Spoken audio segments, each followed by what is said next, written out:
नमस्कार, मैं हूं शुभम शंकरधर। आप देख रहे हैं मनी 9। स्वागत है आपका favourite prime time show money centre में। मेरे साथ स्टूडियो में मनी 9 के एडिटर अंशुमान तिवारी जी जुड़ गए हैं। सर, बहुत स्वागत है आपका। आज की शो की सबसे बड़ी खबर जिस पर विस्तार से चर्चा होगी। मनी सेंट्रल में शुभम आपका भी स्वागत है और सारे दर्शकों का स्वागत है। मनी सेंट्रल की में आज हमारे पास दो तीन बड़ी खबरें हैं। एक महत्वपूर्ण खबर हमें अंतर्राष्ट्रीय बाजार से मिल रही है, जहाँ गैस और तेल की कीमतों में बिल्कुल अलग अलग रुख दिखाई दे रहा है। हम समझने की कोशिश करेंगे कि दुनिया में नेचुरल गैस की कीमतें इतनी तेज़ी से क्यों बढ़ रही हैं, जबकि तेल की कीमतों पर दबाव क्यों बना हुआ है। इसे गहराई से जानने की कोशिश करेंगे। और इसके बाद सबसे महत्वपूर्ण खबर, अमेरिका में पिछले कई सालों का सबसे बड़ा कानून पास हुआ है।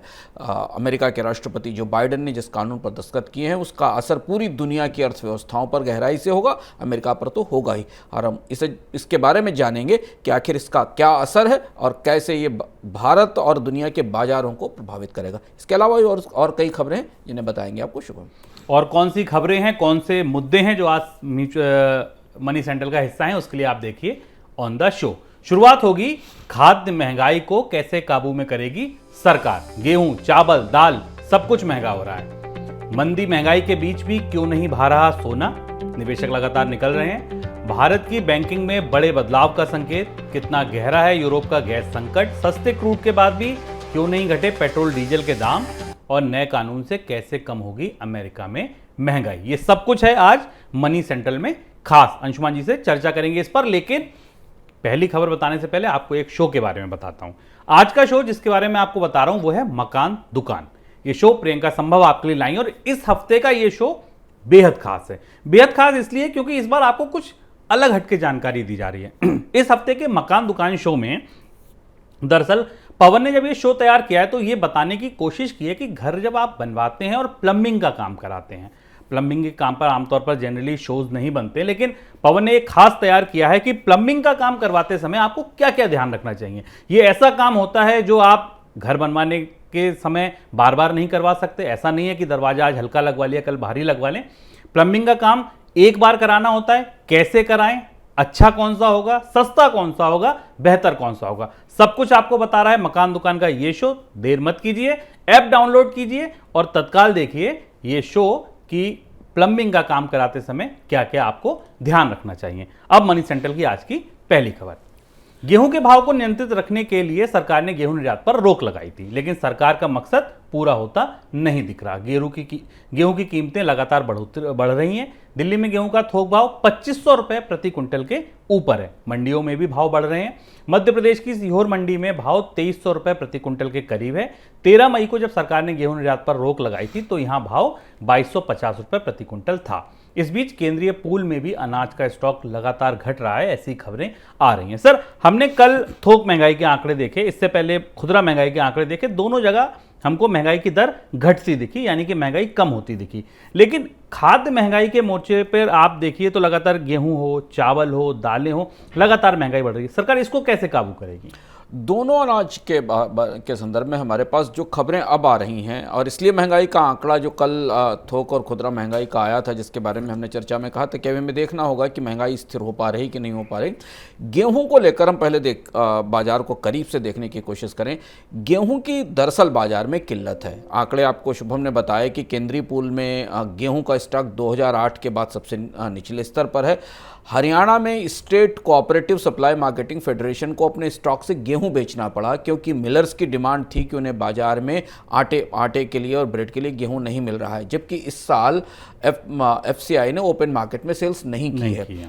बाजार में गेहूं की कीमतों का जो दबाव था उसे देखते हुए स्थानीय बाजारों में मिलर्स के लिए गेहूं की शॉर्टेज हो रही है। अभी जो ताज़ा आंकड़ा हमारे पास गेहूं का आ रहा है, उस हिसाब से गेहूं के स्टॉक में कमी और निर्यात पर रोक के बाद भी बाजार में कीमतें 15 से 16% ऊपर दिखाई दे रही हैं। और चूंकि गेहूं की अगली फसल अगले साल अप्रैल में आना शुरू होगी, तो तब तक सरकार के पास गेहूं के मौजूदा स्टॉक पर ही सब कुछ दारोमदार है, नहीं तो इसके बाद गेहूं के आयात की नौबत आएगी। समस्या चावल को लेकर भी उसी तरीके की है। खरीफ की फसल में धान की बुवाई कम रही है, इस पर हमने चर्चा की है। चावल की कीमतें बाजार में एमएसपी से ऊपर हैं और अब दबाव यह है कि भारत की केंद्रीय पूल में जो अनाज का स्टॉक है, टोटल स्टॉक है, जिसमें कि आप गेहूं और चावल को दोनों को शामिल कर लें, वो 5 साल के न्यूनतम स्तर पर आ गया है। यानी केंद्रीय पूल में स्टॉक का आंकड़ा में देखने की कोशिश कर रहा था कि अगस्त 1 में 545 लाख टन का था, जो इसके बाद का प्रीवियस पहले का लो जो था वो 499.77 लाख टन था 2017 के बाद। केंद्रीय पूल में दोनों अनाजों को मिलाकर, चावल और गेहूं दोनों को मिलाकर स्टॉक में 5 साल के लोएस्ट लेवल पर है।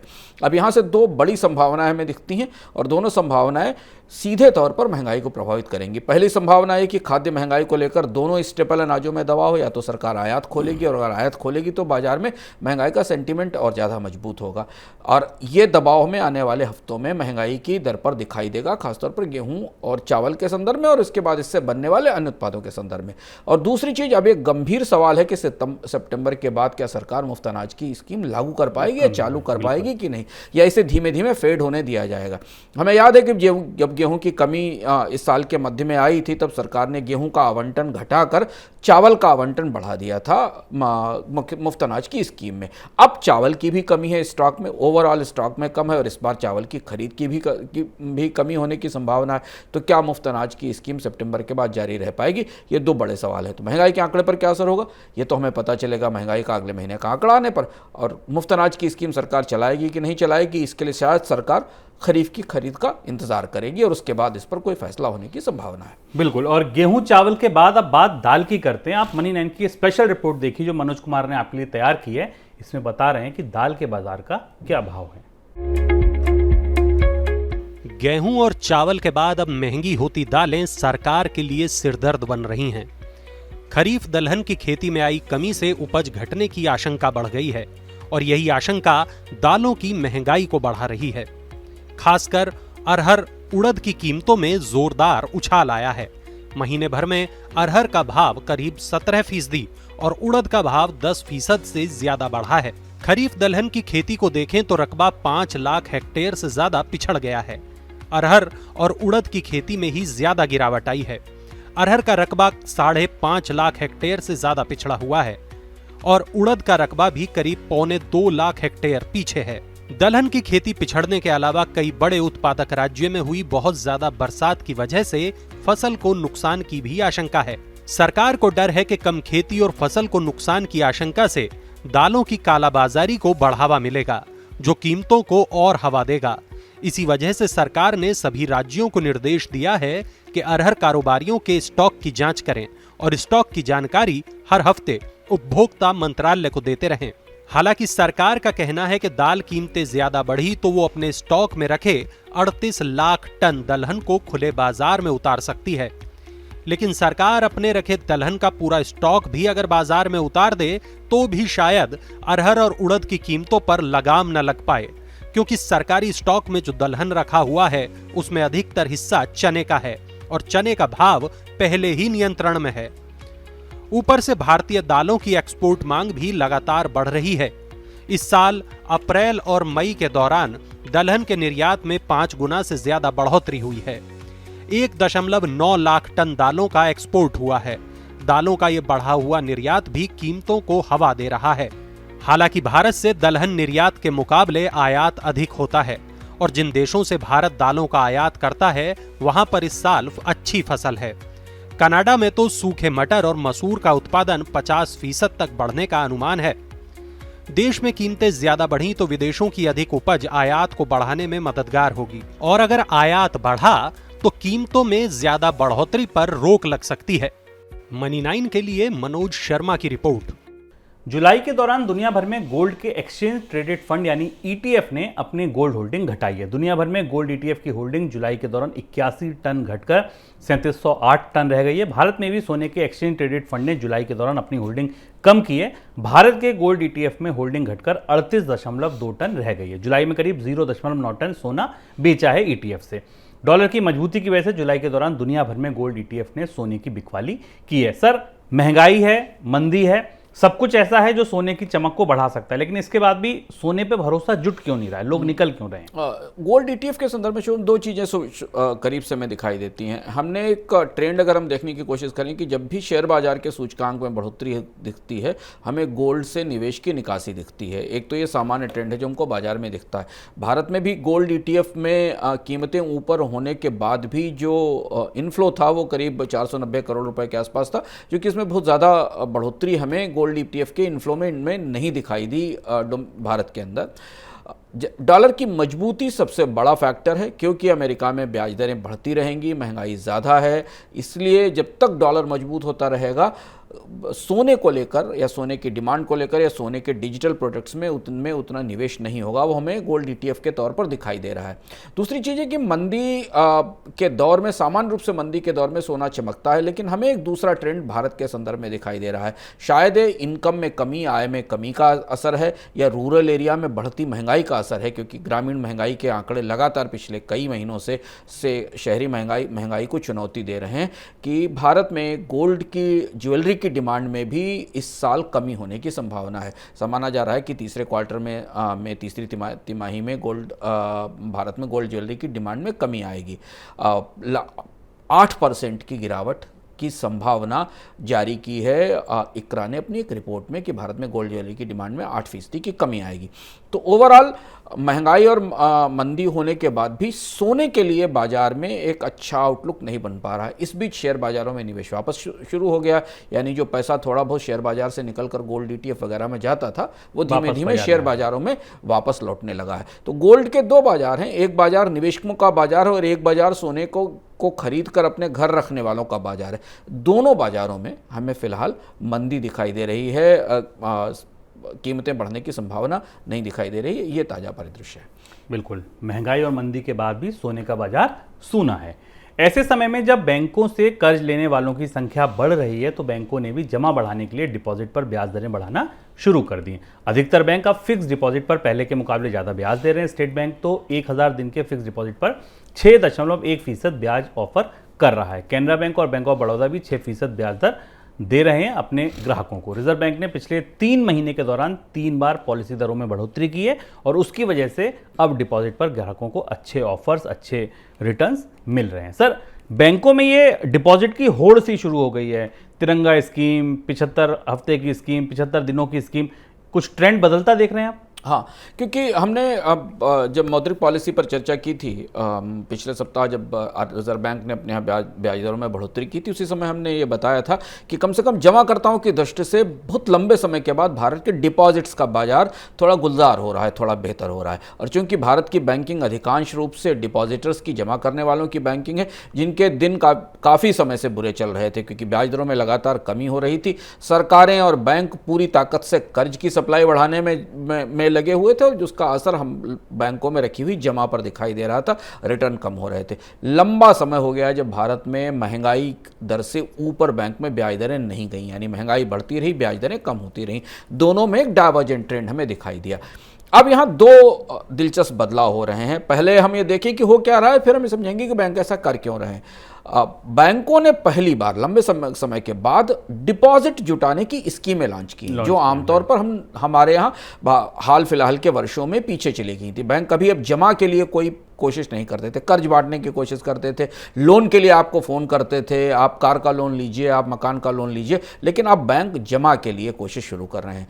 इसकी वजह जैसे SBI ने उत्सव डिपॉजिट स्कीम लॉन्च की है 75 दिन की, जिसपे 6.10% के आसपास का इंटरेस्ट रेट है। इसमें जो सीनियर सिटीजन है उन्हें 50 बेसिस पॉइंट का एक्स्ट्रा फ़ायदा मिल रहा है, यानी करीब 6.6% के आसपास का इंटरेस्ट मिलेगा। बैंक ऑफ बड़ौदा ने तिरंगा डिपॉजिट स्कीम लॉन्च की है, जो 5.75% के आसपास का इंटरेस्ट देती है 444 डे में, और 555 दिनों में 6% का इंटरेस्ट देती है। ऑलमोस्ट रेपो रेट से थोड़ा ज़्यादा रिटर्न देने की बात है। इसके अलावा और भी बैंक हैं सीनियर सिटीजन्स के लिए। इन में आईसीआईसीआई बैंक ने 1 साल से 10 साल के टेनोर पर 5.75% की डिपॉजिट रेट ऑफर करना शुरू किया है। Axis bank, HDFC bank, private bank सब जगह हैं। तो एक चीज़ दिलचस्प में दिखाई दे रही कि जो नई स्कीम है, पीएनबी की भी स्कीमें देख रहा था, 5.75% के आसपास का रेट आ गया है डिपॉजिट रेट्स पे, जहां पर आप 1 साल से 3 साल तक की स्कीमों में अगर बचत स्कीमों में पैसा लगाते हैं तो 5.75% के आसपास का इंटरेस्ट रेट कम से कम मिल रहा है, और जो छोटे टेनर की स्कीम है उनमें थोड़ा सा और ज़्यादा पुश दिया जा रहा है। ये डिपॉजिटर्स के लिए अच्छी खबर है। आप अगर एफडी में पैसा रखते हैं तो आप अपनी एफडी को लंबे समय के बजाय छोटी अवधि की एफडी कराएं, जिससे कि आपको इसका तुरंत फायदा मिल सके। अब हम दूसरी बात समझते हैं, बैंक ऐसा क्यों कर रहे हैं। बैंक 2 वजह से कर रहे हैं। एक तो बैंकों को लग रहा है कि जो भी थोड़ी बहुत क्रेडिट की डिमांड है वो इस फेस्टिव सीजन में आ जाएगी, क्योंकि ब्याज दरों में बढ़ोतरी का लंबा दौर चलना है, ट्रेजेक्ट्री 6.5-7% के आसपास है। जिसको कर्ज लेना होगा कारोबार के लिए वो आने वाले समय में ले लेगा। और दूसरी चीज़ ये कि इससे पहले कि बाजार में लिक्विडिटी ड्राई हो, क्योंकि दिख रहा है हमें शॉर्ट टर्म इंटरेस्ट रेट में बार बार बढ़ोतरी दिख रही है, उससे पहले बैंक अपने पास पूंजी की समस्या को और डिपॉजिट्स की समस्या को दुरुस्त करना चाहते हैं, और वो चाहते हैं कि वापस बचतें बैंकों में लौट सकें, क्योंकि जब तक अगर क्रेडिट की डिमांड बढ़ती है, क्रेडिट का अपटेक बढ़ता है। और एक और महत्वपूर्ण चीज़ जो जिसमें छिपी हुई है कि अगर बाजार में क्रेडिट की मांग ना भी बढ़े, सरकारों की तरफ से क्रेडिट की मांग जरूर बढ़ेगी, सरकारें और ज़्यादा कर्ज लेंगी। तो इसलिए बैंकों ने डिपॉजिट जुटाने के अभियान शुरू किए, और लंबे समय बाद बैंक अब जमाकर्ताओं को बुला रहे हैं, पहले कर्ज लेने वालों को बुला रहे थे। यूरोप में नेचुरल गैस की कमी की वजह से बिजली संकट गहराता जा रहा है। रूस की तरफ से नॉर्ड स्ट्रीम पाइपलाइन के रास्ते यूरोप को नेचुरल गैस की सप्लाई में कटौती की जा रही है, जिस वजह से यूरोप में गैस की किल्लत हो गई और बिजली संकट बढ़ गया। यूरोप के देश नेचुरल गैस की मांग को पूरा करने के लिए दूसरे देशों से गैस खरीद रहे हैं, और इस वजह से वैश्विक बाजार में नेचुरल गैस की कीमतों में तेजी बनी हुई है। अमेरिका में नेचुरल गैस का भाव $9.32 के प्रति यूनिट के करीब पहुंच गया है, जो 14 वर्षों में सबसे ज्यादा भाव है, और पिछले साल के मुकाबले कीमतें करीब 150% बढ़ चुकी हैं। सर, यूरोप का ये संकट कितना गहरा है? यूरोप में 2-3 वजह से गैस की किल्लतें, जिस पर के कई आयाम हमारे सामने हैं। सबसे महत्वपूर्ण ये कि यूरोप में इस बार गर्मी बहुत थी, हीट वेव बहुत ज़्यादा थी, और उसके कारण यूरोप में एयर कंडीशनिंग के लिए और बाकी चीज़ों के लिए गैस की डिमांड पहले से ही बढ़ी थी।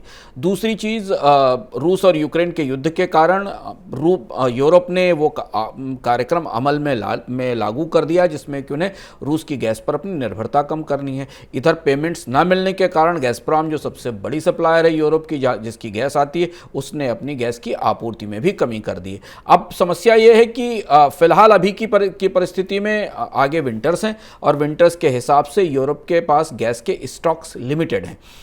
बिजली की दरों में बढ़ोतरी की सबसे बड़ी वजह यह है। जर्मनी जैसी कई अर्थव्यवस्थाएं जिनका एक बहुत बड़ा हिस्सा रशिया की गैस पर निर्भर है, वहां बिजली की दरों में बढ़ोतरी या बिजली की कटौती जैसी परिस्थिति हमें दिखाई देने लगी है। 150% पिछले साल की तुलना में गैस की कीमतें ऊपर चली गई हैं, और ये एक और बड़ी वजह है कि जो गैस बाजार में उपलब्ध है वो भी इतनी महंगी कीमत पर है कि बिजली कंपनियों को अपनी दरें बढ़ाकर उसकी कीमत पास ऑन करनी पड़ रही है। यूरोप जब रशिया की गैस से अलग हटेगा तो उसके लिए आपूर्ति केवल एलएनजी की होगी, कि वो एलएनजी करे, कि जो समुद्री रास्तों से आने वाली गैस है उसको इंपोर्ट करे, उसकी क्षमताएं बनाने में समय लगेगा। तो इसलिए काफ़ी टाइट, काफ़ी फंसी हुई सिचुएशन है यूरोप में एनर्जी सप्लाई की दृष्टि से, और उसका असर हमको एनर्जी की प्राइसेस पर दिख रहा है। सर, रूस से निर्भरता कम करनी है, अभी करें देर सवेर करें, करनी है।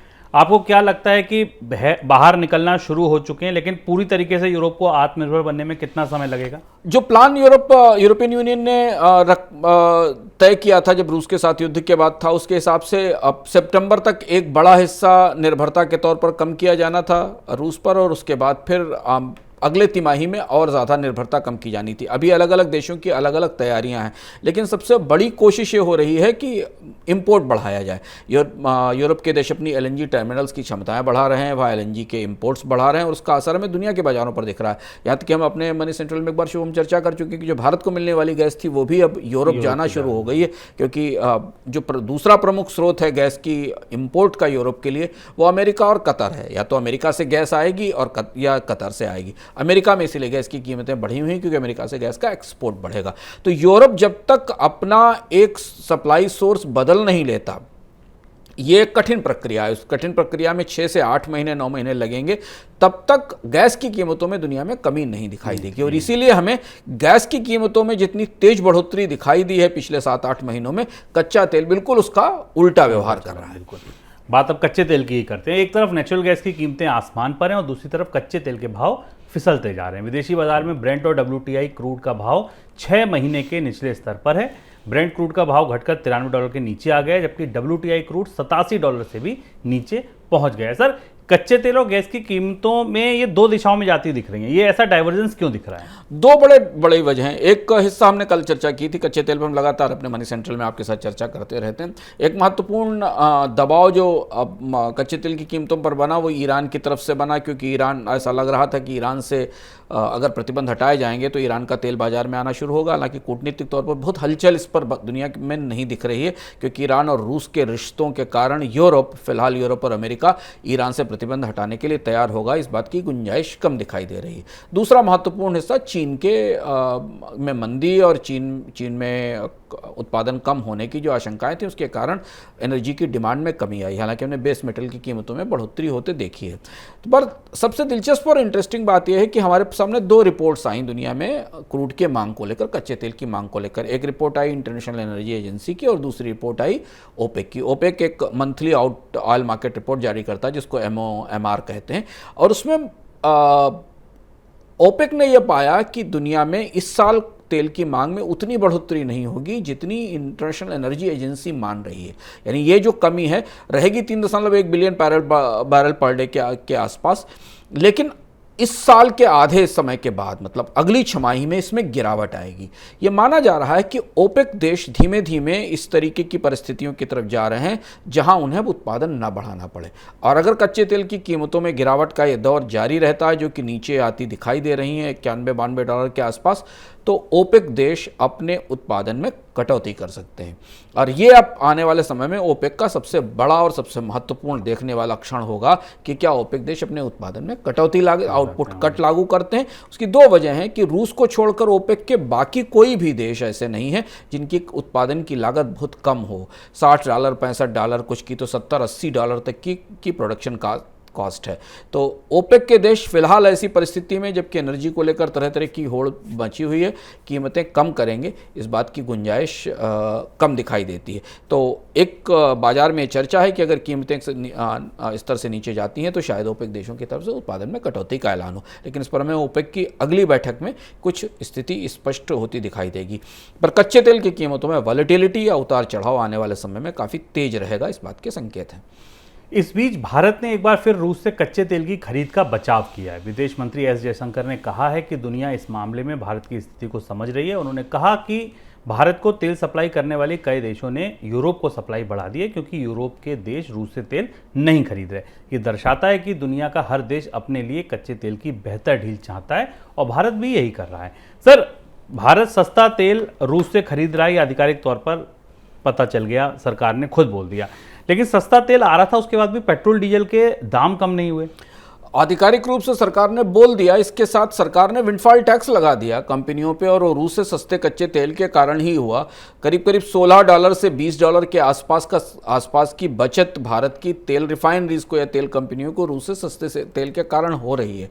और रूस के सस्ते तेल का आयात या रूस से आने वाले तेल का आयात जो है वो वॉल्यूम में 18% तक बढ़ा है हाल के महीनों में। लेकिन इसके बाद भी ये सवाल सबके दिमाग में है कि आखिर भारत में तेल कंपनियां, जो बात विदेश मंत्री कह रहे थे कि अपनी ऊर्जा सुरक्षा के लिए अंतर्राष्ट्रीय बाजार में तेल महंगा होने के कारण भारत में कच्चे तेल की भारत को सस्ते कच्चे तेल का विकल्प मिल रहा था और विकल्प लिया गया, लेकिन उसका असर हमें इसलिए नहीं दिखाई दिया कि भारत ने करीब 9,10,000 बैरल के आसपास कच्चा तेल रूस से जुलाई में इंपोर्ट किया, अकेले जुलाई महीने में इंपोर्ट किया।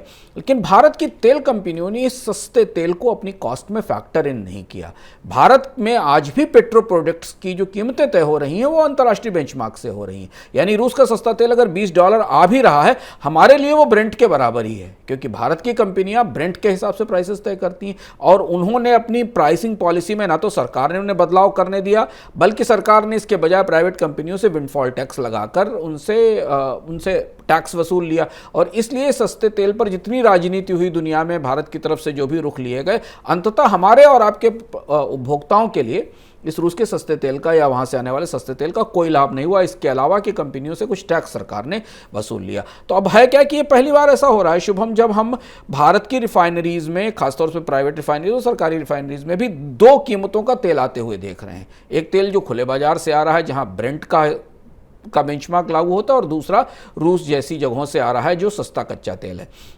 इनको दोनों को मिलाकर अभी वो प्राइसिंग फार्मूला सरकार ने नहीं विकसित किया या नहीं इजाज़त दी, इसलिए हम लोग इस बात पर खुश तो हो रहे थे कि भारत की कंपनियां रूस से सस्ता तेल खरीद रही हैं, पर उससे पेट्रोल डीजल की कीमतों में हमारे पास कोई कमी नहीं आई। आज भी बल्कि स्थिति उल्टी है। दरअसल इंडियन ऑयल और हिंदुस्तान पेट्रोलियम जैसी कंपनियां तो एक कह रही हैं कि उन्हें 10 और 14 रुपए पर लीटर का लॉस हो रहा है पेट्रोल डीजल को अंतर्राष्ट्रीय बाजार से कम कीमत पर बेचने में, यानी उनकी जो बेंचमार्क कीमत है वो $100 से ऊपर है, क्रूड की पर बैरल से ऊपर है, और उन्हें सस्ता तेल बेचने पर नुकसान हो रहा है। और ये वजह है कि हमारे लिए डिप्लोमेटिकली ये महत्वपूर्ण था कि हमने सस्ता तेल ले लिया, पर कंज्यूमर्स को उसका कोई लाभ नहीं मिला। चलिए अब चलते हैं अमेरिका में महंगाई नियंत्रण एक्ट अब कानून बन गया है। मंगलवार को अमेरिकी राष्ट्रपति जो बाइडेन ने इसकी मंजूरी दे दी है। इस कानून के बाद अब अमेरिका में सालाना $1 अरब से ज़्यादा कमाई करने वाली कंपनियों पर 15% कॉर्पोरेट टैक्स लगेगा।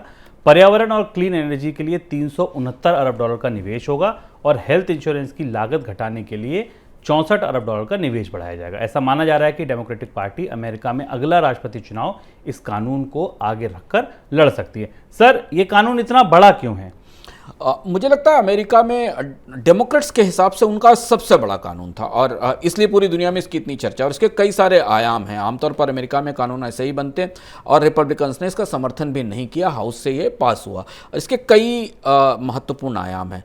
एस्टिमेट ये है कि करीब करीब ये $750 बिलियन का नया रेवेन्यू लेकर आएगा, और $450 बिलियन की अतिरिक्त खर्च की अधिकार सरकार को देगा। $450 अरब के आसपास का अतिरिक्त खर्च होगा।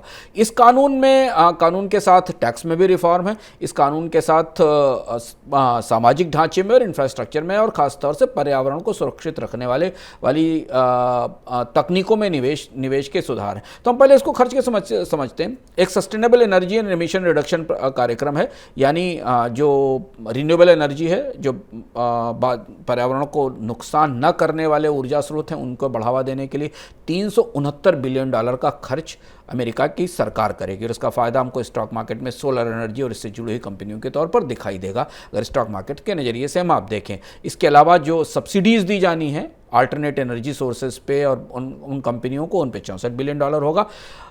सूखे से बचाव के लिए, ड्राउट रेजिलेंसी के लिए करीब $4 बिलियन दिया जाएगा, और इससे बजट डेफिसिट में भी $300 बिलियन की कमी आएगी। तो ये हिस्सा तो हुआ क्लीन एनर्जी को लेकर, लेकिन इसके अलावा इसके और भी आयाम है। सर, महंगाई कैसे कम होगी? महंगाई कम करने का प्रत्यक्ष कोई फार्मूला इसमें नहीं है, पर इसे इन्फ्लेशन रिडक्शन एक्ट इसलिए कहा गया है कि ये कहा जा रहा है सरकार की तरफ से, हालांकि कोई भी आंकड़े नहीं बताते हैं कि इससे इन्फ्लेशन रिडक्शन होगा, बल्कि लोग ये मान रहे हैं कि इसके जो टैक्सेशन प्रोविजन है वो शायद शुरुआती तौर पर कंपनियों से ज़्यादा महंगाई लेंगे। लेकिन सरकार का इसमें तर्क है कि जो सबसे महत्वपूर्ण बात इसकी है वो हेल्थ से रिलेटेड है, क्योंकि हेल्थ केयर को लेकर इसके प्रावधान काफ़ी महत्वपूर्ण है, और वहाँ से ये सरकार की तरफ से दावा किया गया है कि लोगों की हेल्थ केयर की कॉस्ट कम होगी। जैसे कि माना जा रहा है कि जो प्रिस्क्रिप्शन ड्रग्स हैं उनकी कीमतों में, दवाओं में की कीमतों में कमी की जाएगी, और वो कमी डेमोक्रेट्स का सबसे पुराना और सबसे स्थापित वादा है, जिसे लेकर वो चुनाव में आए थे। मैं इसका जो पूरा डिटेल जो वहाँ से जो अमेरिका की सरकार की तरफ से जारी किया गया है, उस हिसाब से करीब करीब जो टोटल ऑयल सब्सिडी, इसकी जो हेल्थ सब्सिडीज़ हैं, उनका नंबर और उनके आयाम शायद इस बिल का सबसे महत्वपूर्ण पहलू है। जो बात शुभम आपने कहा कि सरकार सबसे ज़्यादा फोकस इस बात पर करेगी कि वो डेमोक्रेट की सरकार अगला चुनाव इसी पर लड़े, तो हेल्थ केयर की दृष्टि से ये उनके लिए सबसे बड़ा और सबसे महत्वपूर्ण फैसला होने वाला है अमेरिका की जनता के लिए। सर, एक टैक्स को लेकर भी प्रोविज़न है, वो क्या है? टैक्स की दृष्टि से सबसे बड़ा सुधार है ये। इसके अंदर 2-3 महत्वपूर्ण प्रावधान आए हैं टैक्स से रिलेटेड, जो कि अमेरिका के लिए पहली बार हमें दिखाई दे रहे हैं। सबसे महत्वपूर्ण सुधार ये है कि अब $1 बिलियन से ज़्यादा के राजस्व वाली कंपनियों पर एक AMT अल्टरनेट मिनिमम टैक्स लगाया गया है। ये टैक्स एक तरीके से भारत के MAT की तरह है। इससे नए रेवेन्यू जुटाए जाएंगे। ये माना जा रहा है कि किस्म का विंडफॉल टैक्स है। डेमोक्रेट्स हमेशा से इस कोशिश में हैं कि जो कंपनियां ज़्यादा मुनाफा कमा रही हैं उन पर टैक्स किया जाए। ये उनका पॉलिटिकल प्लैंक है। दूसरी चीज़ ये कि जो अमेरिका की रेवेन्यू सर्विस है, उस रेवेन्यू सर्विसेज को बढ़ाने के लिए भी और फंड्स दिए जाएंगे, यानी कि जो टैक्स का लीकेज है उसको रोका जा सके। टैक्स के रिफॉर्म्स की दृष्टि से भी इस बिल को महत्व को माना जा रहा है। यह कहा जा रहा है कि इससे सरकार को जो अतिरिक्त रेवेन्यू मिलेगा उससे वो ऊर्जा की कीमतें और स्वास्थ्य की कीमतें कम करने में उसे मदद मिलेगी। टैक्स के कुछ और महत्वपूर्ण प्रोविजंस हैं जो मैं समझने की कोशिश कर रहा था कि उसमें सबसे महत्वपूर्ण प्रोविजन टैक्स का ये है कि एक खास किस्म के नए टैक्सेशन ढांचे का सुधार इस से अमेरिका के रेवेन्यू सर्विसेज में इंट्रोड्यूस किया जाएगा। कंपनियां इस पर कैसे रिएक्ट करेंगी ये भी हमारे सामने आना है। बिल्कुल, तो ये था हमारा आज का मनी सेंट्रल। उम्मीद है आपको पसंद आया होगा। सर, चलते चलते किसी खास शो के बारे में बताएंगे आप? ANPS में इस बार जो हमारा 80-90 पूरे 100 शो है, जो कि Money9 के ऐप पर इस समय उपलब्ध है, उसे आप ज़रूर देखिए, क्योंकि उसमें एक सबसे महत्वपूर्ण बात है कि जो शुरुआती निवेशक हैं, जो शेयर बाजार में निवेश करते हैं, उनकी सबसे बड़ी चिंता मुनाफे से ज़्यादा नुकसान बचाने की होती है। और हम लगातार अपने मनी सेंट्रल में ये आपको बताते रहते हैं और पूरे Money9 के शोज़ में बताते रहते हैं कि महत्वपूर्ण है शेयर बाजार में मुनाफा कमाने से ज़्यादा नुकसान से बचना, ताकि आपका नुकसान ना हो सके। 80-90 पूरे 100 में इस शो को संदीप ग्रोवर लेकर आते हैं, जहां विशेषज्ञों की सलाह से और शोध के जरिए हमने बताने की कोशिश की कि शेयर बाजार में निवेश करते समय जो नए निवेशक हैं, जिनके पास काफ़ी अनुभव नहीं है, वो अपने नुकसान को कैसे सीमित रख सकते हैं। बिल्कुल, तो आज का मकान दुकान, आज का ANPS दोनों आप तत्काल Money9 का ऐप डाउनलोड कर देख सकते हैं। सर, बहुत शुक्रिया आपका जुड़ने के लिए, तमाम खबरों के विश्लेषण के लिए। आप लोगों का भी शुक्रिया। कल शाम को 7 बजे फिर होगी आपसे मुलाकात। तब तक के लिए दीजिए इजाज़त। नमस्कार।